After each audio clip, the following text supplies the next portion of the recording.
Every time we hear the words Big Pharma, strong reactions follow. Some people see life-saving innovation.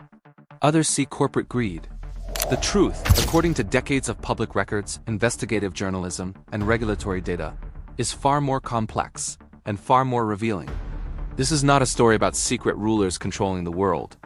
It is a story about how power actually works in modern systems, quietly, legally, structurally. The global pharmaceutical industry is worth over $1 trillion, according to widely reported market research.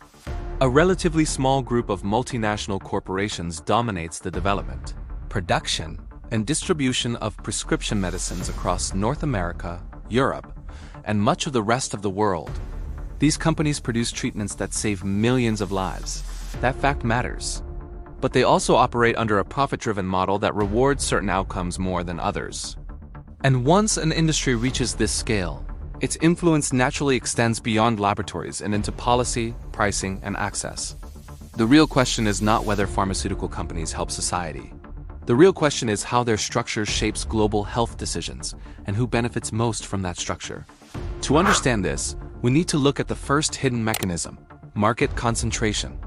Over the past few decades, especially since the 1990s and early 2000s, the pharmaceutical industry has undergone waves of mergers and acquisitions.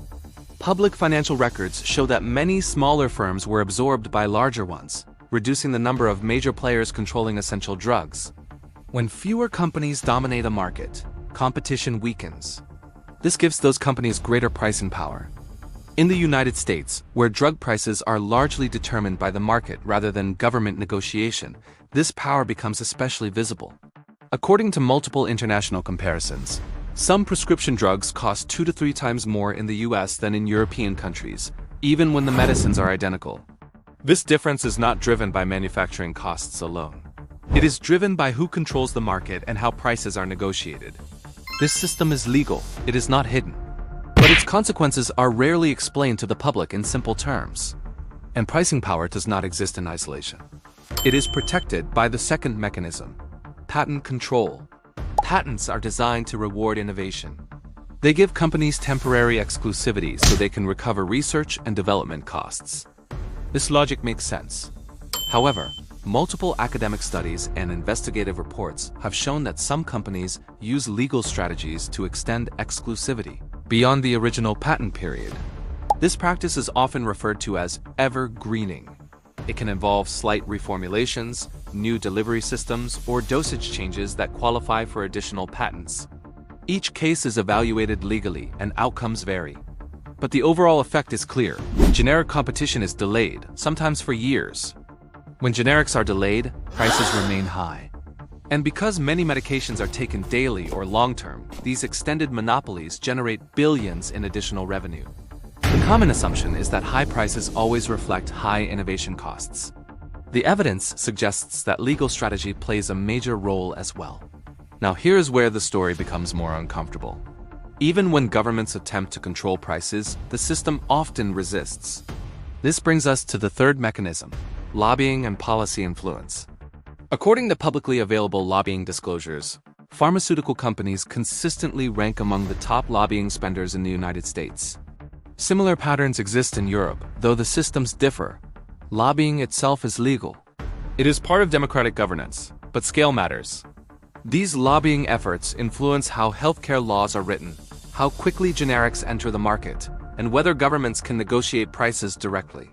For decades, U.S. government healthcare programs had limited authority to negotiate drug prices, a policy choice shaped over time, not by accident. In Europe, where price controls are stronger, companies have used different strategies. Health economists have documented cases where pharmaceutical firms delayed launching new drugs in lower-priced countries or restricted supply to pressure governments during negotiations. The result is not a lack of medicine, but controlled access.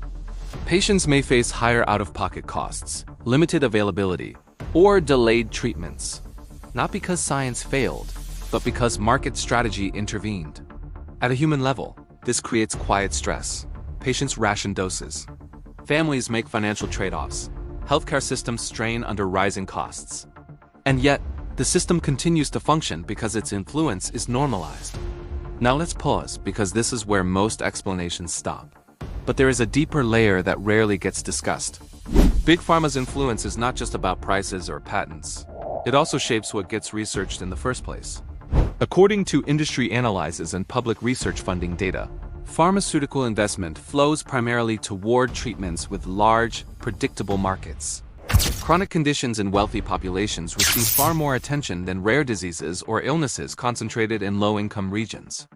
This does not mean companies ignore global health. Many participate in donation programs and partnerships. But structurally, the system rewards return on investment, not universal need. As a result, diseases that affect millions but generate limited profit often rely on public funding, nonprofits, or government research, not private pharmaceutical capital. Even industry insiders acknowledge this imbalance. When you connect all these elements, a clear pattern emerges. Big Pharma's global influence comes from three reinforcing forces. First, financial concentration that limits competition. Second, legal frameworks that extend market exclusivity. Third, sustained policy influence that shapes the rules of access. Together, these forces do not require secret meetings or shadow control. They function openly through contracts, courts, and legislation. And systems like this do not respond to good intentions alone. They respond to incentives. This is why voluntary pledges, public promises, and corporate responsibility campaigns often fall short. They operate within a structure that rewards volume, exclusivity, and shareholder returns.